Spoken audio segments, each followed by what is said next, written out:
خب خدا رو شکر. من هم سلام میکنم خدمت تک تک شما عزیزان کلیسای ICF و همینطور همه مهمانانی که از جاهای مختلف امروز در این جلسه عبادتی با ما هستید و خدا رو شکر برای این پرستش عالی و پربرکتی که با هم داشتیم و چقدر واقعا از خدا باید تشکر کنیم برای این افتخاری که داریم تا به حضور او بیایم و به عنوان فرزندان او، به عنوان خانواده الهی بتونیم با جان و دل او رو بپرستیم. تو هفته‌های گذشته من به پیغام‌های عالی و پربرکتی که راجع به موضوع شاگردی مسیح در واقع شنیده بودیم فکر میکردم و یاد خیلی از خاطراتی که در طول زندگی ایمانیم در مسیح داشتم افتادم که چه دورانی رو گذروندم برای شناخت خدا و کلام او، هم در کلیسا و همچنین در دوران یادگیریم در علم الهیات مسیحی در دانشکده. تمام چیزهایی که توی زندگیم و خدمتم دیده و شنیده و تجربه کردم مثل یه سفر زیبا بود و هست. اما بعد از این همه سال که حدود 30 سال الان از ایمان من میگذره، متوجه موضوع بسیار مهمی شدم که هنوز چقدر شناخت من نسبت به خدا کم هستش. ولی خدا رو شکر میکنم که هم امیدوار هستم و هم مشتاق هستم تا برای شناخت عمیق‌تر خدا بیشتر تلاش کنم و یاد بگیرم. یه موضوعی که اکثر ما ایمانداران دوست داریم اینه که همه ما به نوعی مشتاق شنیدن صدای خدا، درک اراده و نقشه خدا، ملاقات با خدا و به خصوص خواب دیدن و رویا دیدن از طرف خدا هستیم. اما تا به حال از خودمون پرسیدیم که چرا میخوایم که خواب و رویا ببینیم و به چه منظوری هدفمون از دیدن این خوابها و رویاها چی هستش، یا اینکه الهامها و پیغامهایی رو که به اصطلاح از طرف روح القدس گرفتیم به چه منظوریه. تا به حال از خودمون پرسیدیم چرا و برای چی. این خب موضوعی هستش که سالهای طولانی در بین ایمانداران بوده و هست و چه افراط و تفریط‌های زیادی متاسفانه در طول تاریخ در کلیسا اتفاق افتاده. فکر نمی کنید ما انسان‌ها بیشتر از چیزای خارق‌العاده خوشمون میاد چون راحت‌تر از اینه که کلی تلاش کنیم با تعلیم و تربیت به ظاهر ساده‌ای که باید به سختی روی خودمون و شخصیت روحانیمون کار کنیم و به قول معروف یه راه سختی رو طی کنیم. کلا ما آدما از میونبر خوشمون میاد و دوست داریم که اتفاقی بیفته که همه چیز زود آماده باشه. به قول معروف هلو بیا برو تو گلو. اما باید مواظب باشیم که بیراهه نزنیم وقتی که میخوایم که در واقع میونبر بزنیم، چون من برام اتفاق افتاده بعضی وقتا حتی این نویگیشن به من نشون داده که از این راه برو، نزدیکتر رفتم و بالاخره فهمیدم اون راه ماشین نبوده، راه اسب و راه در واقع چهارپایان بوده و ماشینمون اونجا گیر کرده و کلی با کانی خندیدیم چون روبرومون یه درشکه اومده و ما نمیدونستیم چی کار باید بکنیم. تا اینکه به هر حال پس میخوایم که امروز واقعا یه مقدار بیشتر دقت کنیم برای اینکه اون چی که خدا به ما بخشیده، اون راه عالی و زیبایی رو که خدا برای ما مهیا کرده، در همون راه باقی بمونیم و دنبال میونبر نباشیم و به قول معروف این جامی رو که عیسی مسیح، این جام در واقع تلخ گناه رو که به خاطر گناه ما در واقع که ما رو نجات بده نوشید، ما نیاییم که اینو غلظتش رو کم کنیم، آب بریزیم توش و برای خودمون یک مسیحیت جدیدی بسازیم یا به قول معروف راحت‌تر کنیم این راه خداوند رو.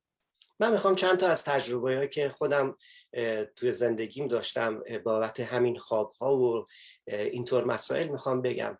خب زمانی که من خدمت میکردم عزیزانی بودن که ما هر هفته با هم جمع میشدیم برای جلسه کتاب مقدس و خب وقتی که من میگفتم که عزیزان این قسمت کتاب مقدس رو بریم مطالعه کنیم و بیایم برای هم دیگه اگر برکتی گرفتیم بگیم، حتی کتاب‌های جانبی رو در کنار کتاب مقدس بهشون معرفی می‌کردم که بخونن اگر فرصت کردن.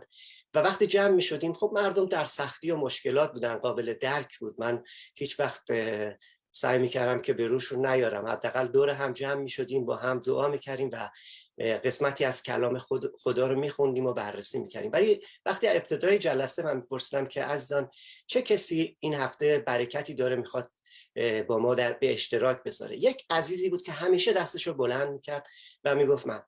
بعد خب ما هفته اول، هفته دوم، هفته سوم و همینطور ماها گذشت و ایشون هر دفعه یکی از خواباشون رو تعریف میکرد، تا اینکه ما یه خواهر آشوری زبان که توی کلیسا داشتیم و خیلی خواهر جدی و رکی بود، اومد یه دفعه به من گفت برادر من با شما کار دارم. من گفتم چشم، من گناهی کردم، تقصیری داشتم که کاری کردم که باید از شما عذر. گفت نه نه نه شما هیچ کاری نکردید، ولی من این سوال دارم که چرا من که مسیحی هستم هیچ وقت خواب عیسی مسیح رو ندیدم و این خواهر که حالا از زمینه اسلامی هم تازه اومده هر دفعه و هر روز یک خوابی از عیسی مسیح داره.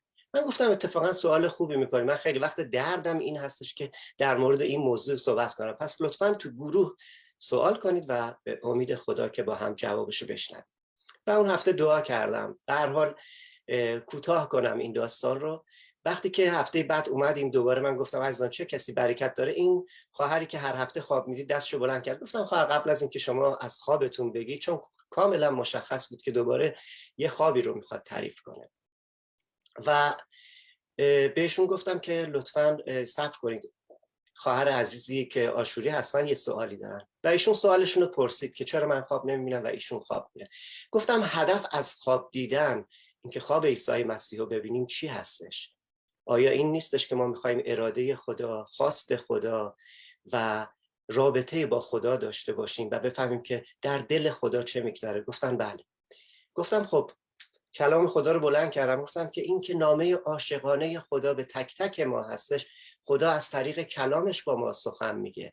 ممکنه که ما خواب هم ببینیم و این خواب ممکنه هم که از خدا باشه. تازه از کجا باید بفهمیم که این خواب از خداست یا شبیه اون چیزیه که خدا میخواد؟ چون که کلام خدا هم میگه که حتی شیطان مثل فرشته نور ظاهر میشه و میخواد ما رو یک کمی تو همون میونبر ببره که ما از راه به در بشیم، به قول معروف به بیراهه بریم. و پس اگه کلام خدا رو خوب بدونیم، اون موقع هستش که در واقع حتی اگه خوابی هم ببینیم متوجه میشیم که این از خدا هست یا از اینی که در واقع غذا زیاد خوردیم یا دیر خوابیدیم یا فیلمی دیدیم با هم دیگه قاطی شده. در هر صورت همه گفتن که خب بله کلام خدا. گفتم ولی خب خدا از اونجایی که میخواد با ما سخن بگه و ما رو اونقدر دوست داره و اگه ما بهش هیچ فرصتی نمیدیم، حالا این خواهر خواب میبینه، بعضی از خواباش هم واقعا برکت خدا بوده، ما هیچ شکی نداریم، برای اینکه متاسفانه ایشون وقت نمیده کلام خدا رو بخونه و برای خدا هیچ راه چاره دیگه ای نگذاشته. پس اینه که عزیزان ما چقدر مهم هستش که واقعا به کلام خدا اهمیت بدیم و این روزها که داریم نزدیک میشیم به عید پنتیکاست و میخوایم دعا کنیم که از روح خدا پر بشیم و اینی که بعض وقتا ما میایم میگیم روح قدوس خدا اینو به ما گفت، این پیغام رو روح القدس به من داد، این شعر رو خدا به من داد. ما چقدر خوبه که روح القدس رو بشناسیم. روح القدس روح تسخیر نیست، روح القدس روح هدایت هستش. بعضیا چنان بعض وقتا متاسفانه در میان ما مسیحیان اتفاق میفته که میان پیغام‌های غلط، شعرهای کاملا از نظر الهیاتی و در واقع شناخت خدا اونقدر به هم ریخته است که میان با اصرار میگن این شعر یا این پیغام رو روح القدس به من داده، برای اینکه فقط دهن ما بسته باشه که چیزی نگیم که برخلاف روح القدس باشه. بیایم مواظب باشیم که و خدا ما رو تشویق میکنه که بیایم بیشتر بدونیم خدا ارادش هستش که ما از روح القدس پر بشیم.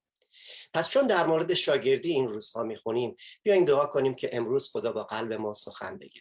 پدر جان تو رو شکر میکنیم با تمام وجودمون، با تمام قلبمون و دعا میکنیم امروز از طریق کلام خودت به مایانی که خداوند تصمیم گرفتیم شاگردانی وفادار، شاگردانی مؤثر و موفق در پیشبرد پادشاهی تو باشیم.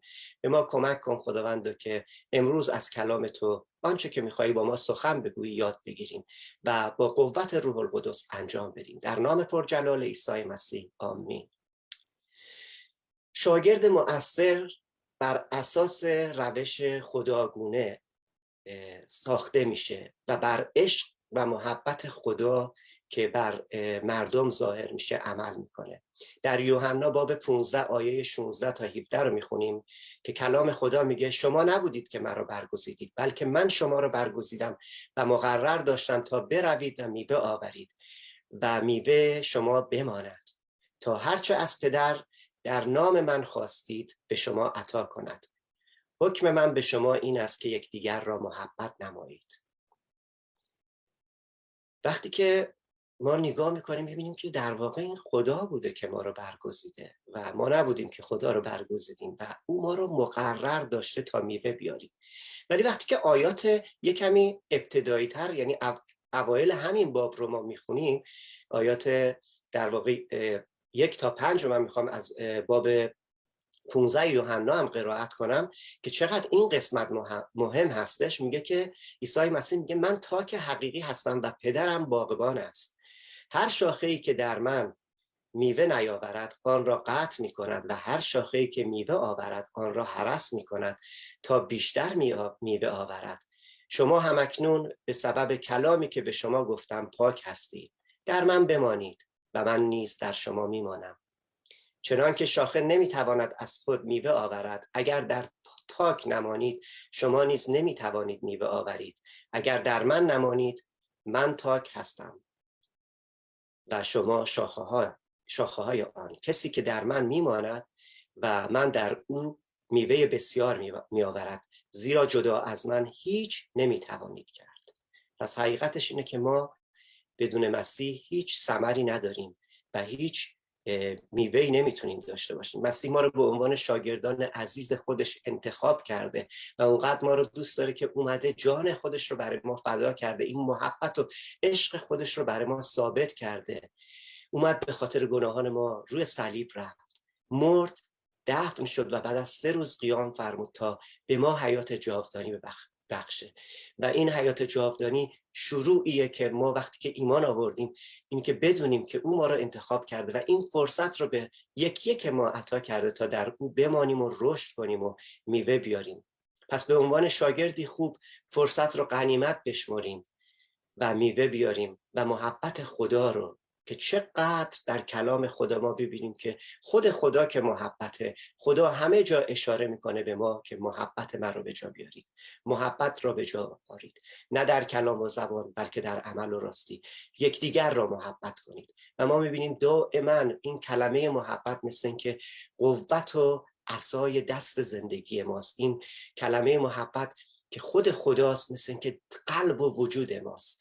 پس با این شکل ما میتونیم واقعا شاگردانی مؤثر و موفق باشیم. عزیزان، هیچ کس شاگرد به دنیا نیامده، بلکه در تعلیم پذیری صحیحه که ما میتونیم شاگرد بشیم.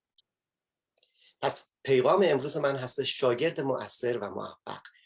شاگرد مؤثر و موفق کسیه که میخواد، میجویه، میکوبه. همونطور که کلام خدا میگه بطلبید، بجویید، بکوبید. همه استادهای دنیا از شاگردانی که برای یادگیری تعلیم با جان و دل میخوان و سوال میکنن و تحقیق و بررسی میکنن و تلاش بسیار میکنن تا به دست بیارن، خیلی خوشنود و راضی هستن، چون میدونن عاقبت اون شاگردانی مؤثر و موفق خواهند بود، چه در جامعه و چه در ایمان مسیحی. هر استاد خوبی از شاگرداش میخواد که اگر مطلبی رو متوجه نشدن سوال کنن، جستجو و تحقیق کنن و تلاش کنن تا به جواب برسن. در واقع این تنها راهیه که یه استاد متوجه میشه که آیا شاگردش متوجه اون درس هایی که داده شده یا نه. پس اگر سوالی پرسیده نشه، استاد هم تصور میکنه که شاگرد درس رو متوجه شده. هرچند خداوند ما عیسی مسیح که استاد اعظم ماست تمام سوالهای ما رو میدونه، اما با این حال خود مسیح هم ما رو تشویق میکنه تا سوال کنیم و جواب بگیریم، بجوییم تا بیابیم و بکوبیم تا برامون باز کرده بشه. یک شاگرد خوب از سوال کردن، تحقیق، جستجو کردن و تلاش برای یافتن هیچ ترس و واهمه‌ای نداره، چون میدونه اگر مطلب یا مفهومی رو متوجه نشده بعدها دچار مشکل زیادی میشه. پس به خاطر همین با جان و دلش، با تمام وجودش، با شجاعت و دلیری میپرسه. سوال پرسیدن مزایای خیلی زیادی داره که یکی از اونها اینه که اگر شما یا یکی از شاگردان سوالی بپرسه، ممکنه همون سوال بقیه باشه و وقتی که در واقع جواب میگیریم، حالا مخصوصا در ایمانمون، در ضمن ما شهادتی از کار خدا داریم تا به دیگران کار عظیم خدا رو، یا به قول معروف ذکر اعمال عظیم خدا رو بگیم که چطور سوال کردیم، طلبیدیم، کوبیدیم و اینکه خدا کاملترین و عالی‌ترین جواب رو به ما داد. چقدر ما واقعا هر کدوم از ما این تجربه رو داریم که وقتی در حضور خدا موندیم، وقتی با جان و دل سوال کردیم، طلبیدیم، کوبیدیم و جواب گرفتیم از خدا، چقدر زندگی ما متحول شده. من منظورم فقط خواسته های دنیا نیست، بلکه شناخت خدا هستش. عیسی مسیح سوالات مردم رو خیلی دوست داشت. از سوالاتی که مردم از عیسی مسیح میپرسیدن، عیسی مسیح فقط چند تا از اون سوالا رو مستقیم بهشون جواب میداد. بقیه سوالا رو معمولاً با سوال متقابل جواب میداد و یا از مسائلی که قابل درک و ملموس برای مردم بود استفاده میکرد و این یکی از روش‌هایی بود که برای تعلیم دادن و کمک به رشد مردم استفاده میکرد. در متی باب 7 آیه 7 و تا 12 ما میخونیم: بخواهید که به شما داده خواهد شد، بجویید که خواهید یافت، بکوبید که در به رویتان گشوده خواهد شد. زیرا هر که بخواهد به دست آورد و هر که بجوید یابد و هر که بکوبد در به رویش گشوده شود. کدام یک از شما اگر پسرش از او نان بخواهد سنگی به او دهد، یا اگر ماهی بخواهد ماری به او بخشد؟ حال اگر شما با همه بدسیرتیتان میدانید که باید به فرزند خود هدایای نیکو دهید، چقدر بیشتر پدر آسمانی شما به آنان که از او بخواهند هدایای نیکو خواهد بخشید. پس با مردم همان گونه رفتار کنید که میخواهید با شما رفتار کنند. باز هم برمیگرده به محبت، چون که ما میخوایم که با محبت رفتار بشه و به ما میگه با مردم همان گونه رفتار کنید که میخواهید با شما رفتار کنند. این خلاصه تورات و نوشته انبیاست. پس چقدر مهمه که ما به عنوان شاگردان مسیح این موقعیتی که خدا برای ما به نیکویی فراهم کرده رو از دست ندیم و اون چرا که نمیدونیم تلاش کنیم، سوال کنیم، جستجو کنیم، بطلبیم تا بیابیم، تا یاد بگیریم. به قول ابن یمین، یکی از شاعران، که میگه که آن کس که نداند و بخواهد که بداند، جان و تن خود را ز جهالت برهاند. البته این فقط یه قسمتی از این شعره. یه بار دیگه میخونم. این شعر خیلی طولانیه و خیلی خوبه که این شعر رو بدونیم چقدر قشنگه. آن کس که نداند و بخواهد که بداند، جان و تن خود را ز جهالت برهاند. چقدر خوبه که وقتی که نمیدونیم ولی میخواهیم که بدونیم و این کسی که این قدم رو برمیداره جان و تن خود را ز جهالت برهاند. شاگردی مؤثر بر اساس یک پیام خداپسندانه بنا شده، یعنی بر پایه کلام خدا. یوحنا باب 8 آیه 31 و 32 رو براتون قرائت میکنم که میگه: سپس عیسی به یهودیانی که به او ایمان آورده بودند گفت: اگر در کلام من بمانید، به راستی شاگردان من خواهید بود. اگر در کلام من بمانید، به راستی شاگردان من خواهید بود. به کی میگه؟ به یهودیانی که به او ایمان آورده بودند. ایمان هم آورده بودند، ولی برای شاگردی میگه که اگر در کلام من بمانید، به راستی شاگرد من خواهید بود و حقیقت را خواهید شناخت و حقیقت شما را آزاد خواهد ساخت. شخصی که حقیقت رو شناخته و آزاد شده، قدم‌های جدی به سوی رشد در حقیقت و آزادی برمی‌داره. تا قبل از اون آزاد نبود که، تا قبل از اون حقیقت رو نشناخته بود، پس در همون ظلمان، در همون تاریکی قدم برمی‌داشت. ولی حالا که حقیقت رو شناخته، میخواد و آتش داره، تشنگی داره، گرسنگی داره تا بخواد به جدیت به سوی رشد در حقیقت و آزادی باشه. شاگرد مؤثر و موفق کسیه که شاگرد سخت کوشی باشه. بهترین شاگردان لزوما باهوشترین شاگردان نیستن. شاگردان زیادی هستن که از هوش ذاتی و طبیعی خیلی زیادی برخوردارن، اما متاسفانه بیشتر اونها بی‌نظم و ترتیب و همچنین پشتکار زیاد درست و حسابی ندارن تا بتونن از این استعدادی که خدا بهشون داده استفاده کنن. استادان عاشق شاگردانی هستن که فارغ از هوششون سخت کوش باشن، چون این افراد در نهایت موفق ترین و مؤثرترین شاگردان خواهند شد، چه در ایمان مسیحی و چه در اون تعلیم و تربیتی که در بین استاد و شاگرد هستش. من خودم این رو توی خیلی از مسائل دیدم، مخصوصا یکی از عزیزانی که توی موسیقی بود تو هم دوره های من اصلا هیچ استعدادی در موسیقی نداشت، هم فالش میخوند، یعنی نوت‌ها رو غلط میخوند، نوت‌های موسیقی رو، هم هارمونی رو خیلی دیر میفهمید و خیلی چیزا براش سخت بود، ولی اونقدر تلاش کرد، از همه ما بیشتر تلاش کرد و خیلی جاها حتی به جای اینکه تشویق بشه مردم باهاش طوری رفتار میکردن که انگار چرا موسیقی داری میخونی، برو آهنگری انجام بده، ولی اونقدر تلاش کرد تا بالاخره یک آهنگساز موفق و هنوز هم در جامعه هنری ایران میدرخشه. چقدر پس خوبه که ما به جای اینکه به استعدادهای خودمون یا سطح هوش خودمون بنازیم، چقدر خوبه که سخت کوش باشیم، چون میدونیم که با سخت کوشی، با پشت کاره که میتونیم واقعا شاگردانی مؤثر و موفق در پیشبرد پادشاهی خدا باشیم. در دوم پتروس باب 1 آیه 10 همینطور میخونیم که پتروس میگه که پس ای برادران هرچه بیشتر بکوشید تا فراخواندگی و برگزیدگی خیش را تثبیت نمایید، چرا که این چنین کنید هرگز سقوط نخواهید کرد. سخت کوشی یک شاگرد خوب اینه که اون تکلیف و وظایفی رو که بهش سپرده شده به موقع انجام بده و برای انجام اونها تمام تلاشش رو بکنه تا بهترینش رو انجام بده. و چقدر خوبه که ما بهترینمون رو برای خدا انجام بدیم و به قول کلام خدا هر آنچه که میکنیم با جان و دل برای جلال خدا باشه. اینجا سعدی هم یک شعر زیبایی داره که میگه نابرده رنج گنج میسر نمی شود، مزد آن گرفت جان برادر که کار کرد. یه شعر دیگه هم بازم سعدی داره که من اینو تازه یعنی شنیده بودم ولی یادم رفته بود، که میگه که گنج خواهی در طلب رنجی ببر، خرمنی میبایدت تخمی بکار، یا خرمنی میبایدت تخمی بکار. خب چون تازه این شعر رو دوباره پیداش کردم درستابی هنوز روش مسلط نشده. گنج خواهی در طلب رنجی ببر، خرمنی میبایدت تخمی بکار.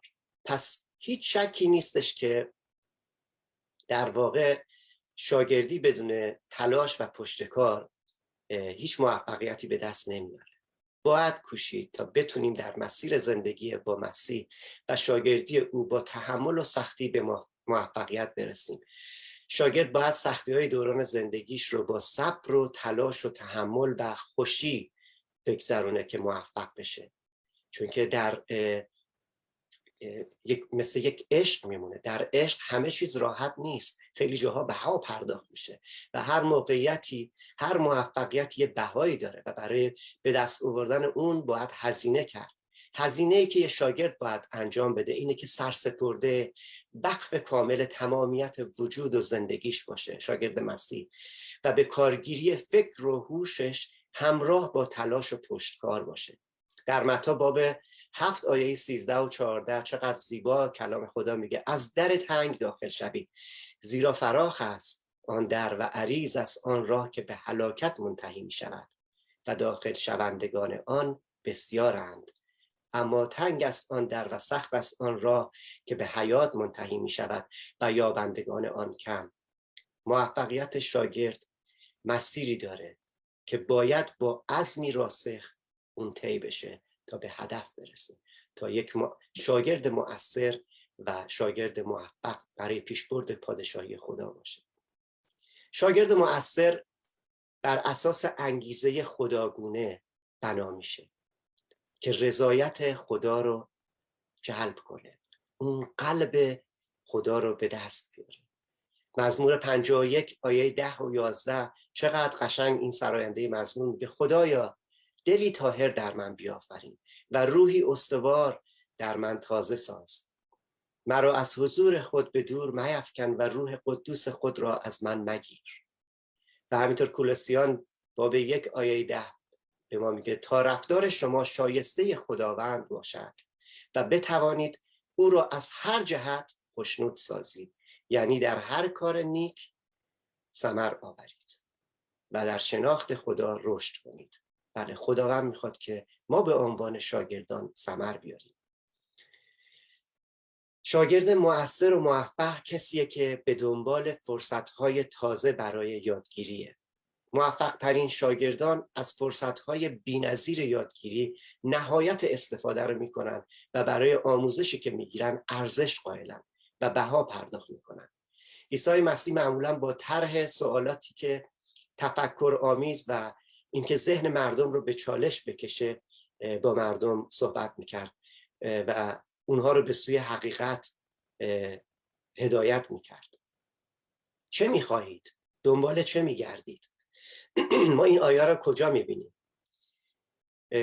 و عیسی مسیح میگه چه میخواهید یا دنبال چه میگردید؟ بیایید و ببینید. در یوحنا باب 1 آیه 35 تا 39 چقدر قشنگ ما اینجا میبینیم که وقتی که یحیی با 2 تا از شاگردانش ایستاده بود به عیسی که داشت راه میرفت نگاه میکنه و به شاگرداش میگه که این از بره خدا. و چون اون 2 تا شاگرد این سخن رو میشنون از پی عیسی به راه میافتن. عیسی روی برمیگردونه و میبینه که اونها دارن از پیش میان. به ایشان میگه که چه میخواهید؟ دنبال چه چیزی میگردید؟ و اونها میگن ربی، یعنی ای استاد، کجا منزل داری؟ خونت کجاست ای مسیح جان؟ اون پاسخ میده بیایید و ببینید. پس رفتند و دیدند کجا منزل دارد و آن روز را با او به سر بردند. آن وقت ساعت 10 از روز بود. همونطور که گفتم عیسی مسیح اکثر اوقات مردم رو با سوالات تفکر آمیزی که ذهن اونها رو به چالش میکشید هدایت میکرد تا اونها حقیقت رو بشناسن. اولین سوالی که او برای پیروان اولیش در واقع مطرح میکنه این بود که دنبال چه چیزی میگردید؟ چیزی که باعث تعجبه اینه که اولین سوال عیسی مسیح از پیروانش در مورد خود خدا، در مورد گناه، سیاست یا نسبنامه و اینطور مسائل نبود. اتفاقا سوالی بود که نظر اجمالی از قلب مسیح رو به تصویر میکشه و همینطور نگاهی کلی از درون قلب ما رو به ما نشون میده. چون ما رو وادار میکنه که خودمون رو بررسی کنیم که حقیقتاً چه چیزی بیشترین اهمیت رو برامون داره. همه ما دنبال چیزی هستیم، شاید به دنبال چیزایی هستیم که واقعاً دوستشون داریم، ولی هیچ مصیبت و بدبختی از این بزرگتر نیستش که زندگیمون رو در جستجوی چیزی اشتباه صرف کنیم. کسانی هستن که تمام زندگیشون رو در جستجو و دنبال چیزی بودن که پیدا کنن، بخرن یا به دست بیارن، ولی وقتی که به دست آوردن تازه متوجه شدن که اون چیزی نبوده که عملاً دنبالش بودن، چون این چیزها خلأ درونی انسان رو پر نمیکنه و خواست او رو برآورده نمیکنه. اکثر ما به دنبال چیزهای خوبی هستیم، مثل امنیت، آزادی، موفقیت، ثروت، امید و عشق، اما همیشه مطمئن نیستیم که کجا و چطور اونها رو پیدا کنیم. حتما داستانهای زیبایی از برادر ادوارد عزیز در مورد عشق و عاشقی شنیدید. من یکی از داستانهایش که خیلی بامزه و جالبه اینه که میگفتش که یک 2 تا پزشکی که برای تحقیق به یک بیمارستان روانی رفته بودن و صاحب یا رئیس این بیمارستان روانی این عزیزان رو میبره برای نشون دادن. به یک اتاق میرن، میبینن که یه مرده خیلی گریه میکنه و دائما تو سر خودش میزنه و دائما میگه که شوکت شوکت شوکت و هی گریه میکنه، میزنه به سرش، به سینه‌اش، صورتشو میکنه.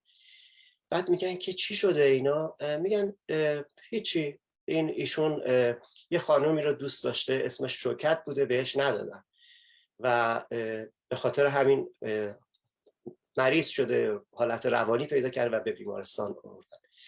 و بالاخره میرن اتاقهای دیگه و میبینن یه نفر دیگر رو به زنجیر بستن، اونم داد میزنه، فریاد میزنه شوکت شوکت و زنجیرها رو میکشه و میگن که این چی شده؟ اینم داره شوکت رو صدا میکنه. میگه همون شوکتی که با اون آقا ازدواج نکرد با این آقا ازدواج کرده و این آقا به این روز افتاده. پس حالا این برای مزاح بودش، ولی واقعیتش اینه که دنبال چه میگردیم؟ عیسی مسیح میدونه که ممکنه که ما توی زندگیمون علایقی رو توی دنیا پیدا کنیم که منحرف بشیم، حتی به دنبال چیزهای خوبی که در جای اشتباه و به روش اشتباه دنبالشون بگردیم و ما رو از مسیر منحرف کنه. سوال عیسی مسیح به قدر کافی ما رو متوقف میکنه تا فعالیت‌های زندگیمون رو ارزیابی کنیم و ببینیم که آیا ما واقعا در راستای اون راهی زندگی میکنیم که حقیقتاً اهمیت داشته باشه و زندگی ما در راستای چیزی هست که واقعاً به اون هدفی که برنامه خدا هست برسیم.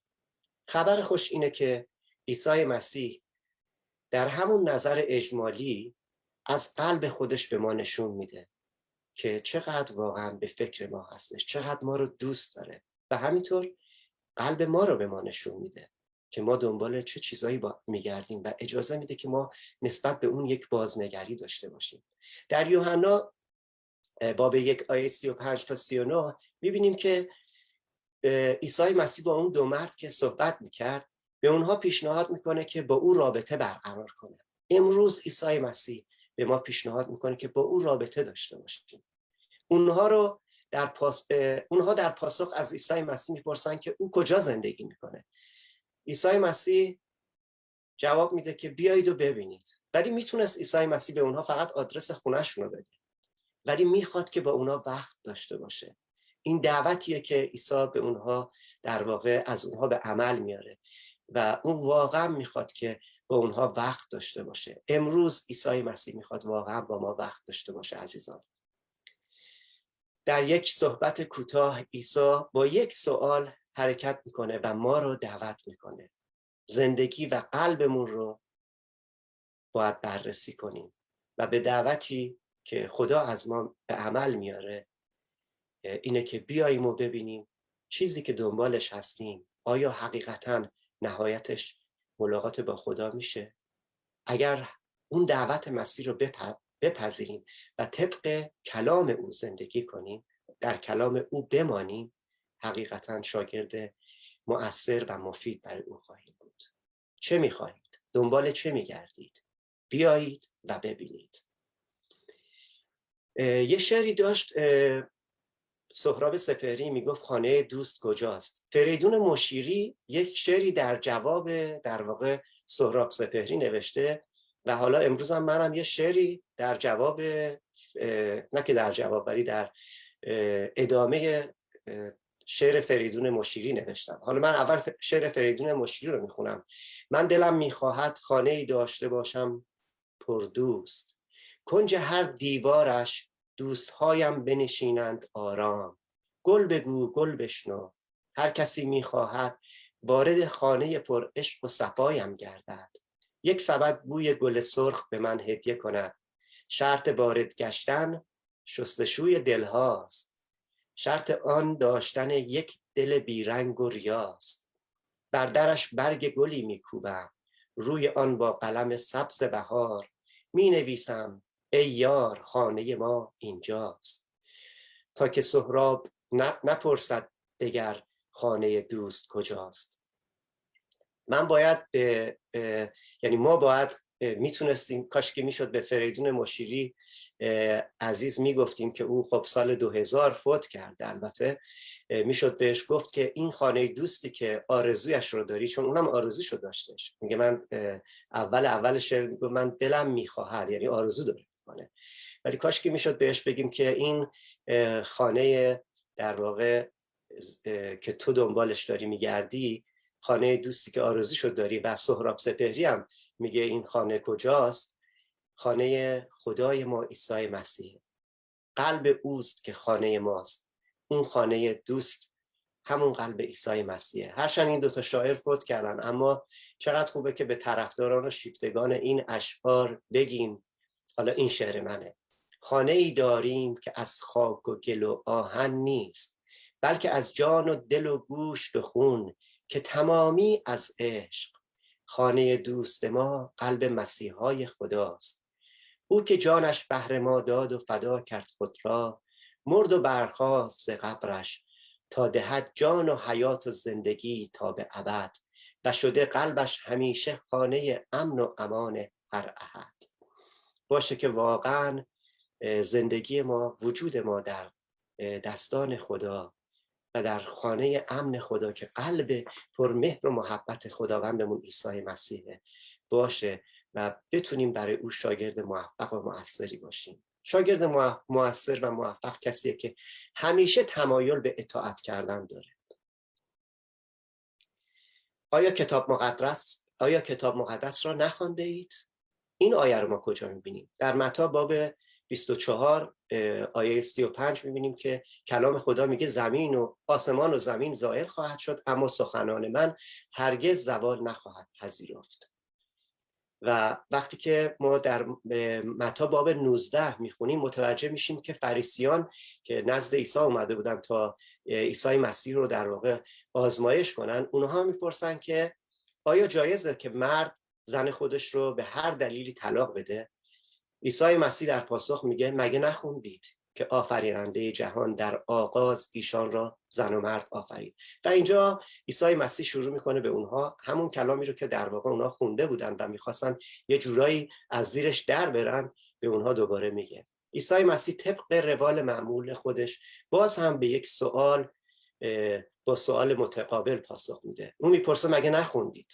از اونجایی که گروهی که از علمای فریسی بودند از اون یک سوال خیلی اصیل میپرسن و میدونستن که اونها عیسی مسیح میدونست که اونها کلام خدا رو خوندن.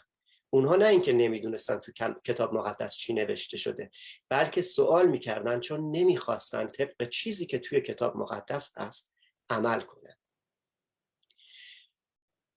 ما جوابها رو میخواییم. عیسی مسیح میخواهد که به ما اون جوابی رو که در واقع اون سوالی رو که داریم به اون سوال هامون دقت کنیم، ببینیم انگیزه سوالمون چی هستش. همینطور که این فریسی ها این سوال رو میکردن و عیسی مسیح میخواست که اونها به سوال خودشون برگردن و ببینن که انگیزشون از این سوال چیه.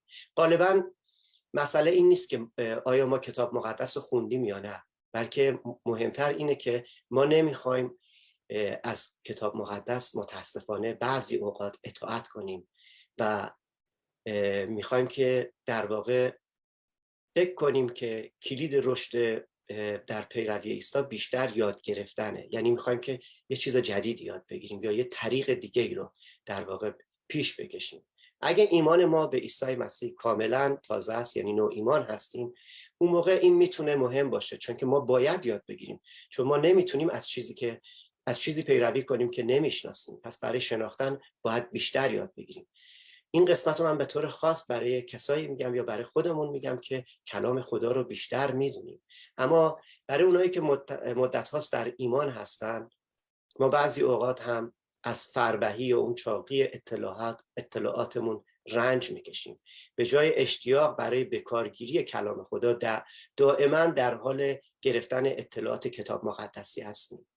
مگر نخوانده اید؟ خب فریسی ها حسابی خونده بودن، میدونستن، ولی به کار نمی بردن. سوال عیسی به طور ضمنی عطیه خوبی رو که ما در کلام خدا داریم به یادمون میاره. یعنی اون چه که خوندیم اونو به کار ببریم. ما غالبا لازم نیست حدس بزنیم که اراده خدا برای زندگیمون چیه، چون که میبینیم که در جای دیگه که عیسی مسیح وقتی که شیطان سعی کرد 3 بار او رو وسوسه کنه، هر بار عیسی آیه‌ای رو از کلام مقدس خدا به او جواب میده و در واقع او به ما یادآوری میکنه که ما تنها نه با نان زندگی میکنیم، بلکه به هر کلامی که از دهان خدا صادر میشه زنده هستیم. پس چقدر خوبه که وقتی کلام خدا رو میدونیم آماده هستیم تا در برابر حربه های شیطان، در برابر حتی سوال های بیهوده جوابی از کلام خدا داشته باشیم. شاگردی همیشه تمایل داره که اون کار خدا رو عمل کنه و اطاعت کنه. وقتی به کتاب مقدس نگاه میکنیم باید از خودمون 2 سوال خیلی مهم رو بپرسیم. اولیش اینه که کلام خدا در واقع چی میگه و ما این رو باید بپرسیم، چون که بعض وقتا متاسفانه به باورهایی میرسیم که خدا هرگز نگفته. ولی وقتی که کاملا روی کلام خدا متمرکز میشیم و میپرسیم که خداوند واقعا کلام تو چی داره میگه، دیگه از خودمون یه چیزایی رو نمیبافیم که بگیم خب من اینو خوندم و اینطور متوجه شدم. نه، باید ما به عنوان شاگردان حقیقتا خوب دقت کنیم و بپرسیم، سوال کنیم اگر نمیدونیم تا یاد بگیریم. سوال دوم این هستش که من در مورد چیزی که خدا میگه چیکار خواهم کرد؟ اون فرمان خدا رو که به من میگه چیکار خواهم کرد؟ اگر به کلام خدا با آمادگی برای یادگیری و بعد اطاعت نزدیک بشم، حتما اون به نفع من خواهد بود و بعد به عنوان شاگرد عیسی مرتبا رشد خواهم کرد و حقیقتا شاگردی مؤثر و موفق خواهم بود. شاگرد موفق و مؤثر کسیه که میخواد، میجویه، میکوبه، سخت کوش هست و به دنبال فرصت‌های تازه برای یادگیری هستش. بیایم سرای خودمون رو خم کنیم و با هم دعا کنیم و بخوایم که خداوند امروز با این کلامی که شنیدیم واقعا به ما قوت ببخشه تا بتونیم حقیقتاً جوینده باشیم. جوینده یابنده خواهد بود و در جای اشتباه به دنبال جستجو نباشیم و در دنبال افراد اشتباه، به دنبال افراد ناشایست، به دنبال حقیقت نباشیم، بلکه به دنبال خداوند و افرادی که کلام خدا میگه که خداوند داد بر کلیسای خودش، شبانان، معلمین، رسولان. به دنبال این افرادی که خدا بخشیده به کلیسای خودش، از اونها با جان و دل به هدایایی که خدا بخشیده به کلیسای خودش یاد بگیریم. سرای خودمون رو خم کنیم و با هم دعا کنیم. خداوندا، با تمامی وجودمون، با تمامی دلمون دعا میکنیم آنچه که امروز شنیدیم حقیقتا ای خدای قدوس با جان و دل میخوایم که بطلبیم آنچه که نمیدانیم، سوال کنیم آنچه که نمیدانیم، تا خداوند اون اراده نیکو پسندیده و کامل تو رو درک کنیم در این مسیر شاگردی. ای خدای قدوس، تو رو شکر میکنیم که تو روح قدوست رو به ما دادی. ای خدای قدوس، دعا میکنیم که ما به روح القدس اجازه بدیم که تمامیت زندگی ما رو در بر بگیره، وقت بدیم، سرسپرده باشیم و بها بپردازیم. ای خدای قدوس، به عنوان شاگردان تو رو با همه وجودمون شکر میکنیم برای این خداوند هفته های پربرکتی که در مورد شاگردی و برکات شاگردی، خداوند سختی ها، پستی و بلندی هایی که شنیدیم، خداوند اخطارها، خداوند و تمام هدایت هایی رو که از کلام تو، از مردان و خداوند معلمین کلیسا، مردان و زنان تو ای خداوند، معلمین و خادمین تو خداوند شنیدیم. ممنون هستیم ای خدای قدوس. دعا میکنیم ای خداوند حقیقتا تو این روزهایی که داریم نزدیک میشیم به پنتیکاست، وجود یکیه که ما رو لمس کن. دعا میکنیم که نسبت به کلامت که نامه عاشقانه تو به ماست ای خداوند جدی باشیم. ای خداوند به جای هی دنبال خواب و رویا گشتن، به جای اینکه خداوند دنبال چیزهایی باشیم که حتی نمیدونیم درسته یا غلط، فقط هیجانی میشیم و احساساتمون بالا و پایین میشه، دنبال حقیقت باشیم، چون که کلام تو میگه حقیقت رو خواهید شناخت و حقیقت شما رو آزاد خواهد ساخت. ولی قبل از اون میگه اگر در کلام تو بمانیم شاگرد تو خواهیم شد. خداوندا میخوایم در کلام تو بمانیم. ممنون تو هستیم برای تمام آنچه که ما نیاز داریم تو به ما بخشیدی. تو رو میپرستیم و با جان و دل همه جلال رو پدر جان به نام عیسی مسیح به تو میدهیم و میخوایم که در این روزها خداوندا قلب‌های ما رو، فکرهای ما رو خداوندا آماده باشه. میخوایم که اشتیاق داشته باشیم برای خداوندا یک ملاقاتی تازه از تو، برای یک شناخت جدیدی از تو. مهم نیست که 30 سال من و دیگران هر چند سال دنبال تو بودیم. مرسی برای این چندین سال، برای این چندین ماه، هر چقدر که بوده. ولی مهم این هستش که از امروز میخواییم به یک شکل تازه‌ای خداوندا با تو زندگی کنیم، تو رو ملاقات کنیم و برای تو شاگردی مؤثر و موفق باشیم. و تو خداوندا همونطور که پدر در مورد تو گفت که این است پسر حبیب من که از او خوشنودم، تو هم در مورد ما بگی این است شاگرد عزیز من که از او خوشنودم. در نام پرجلال عیسی مسیح، آمین. خدا برکتتون بده عزیزان.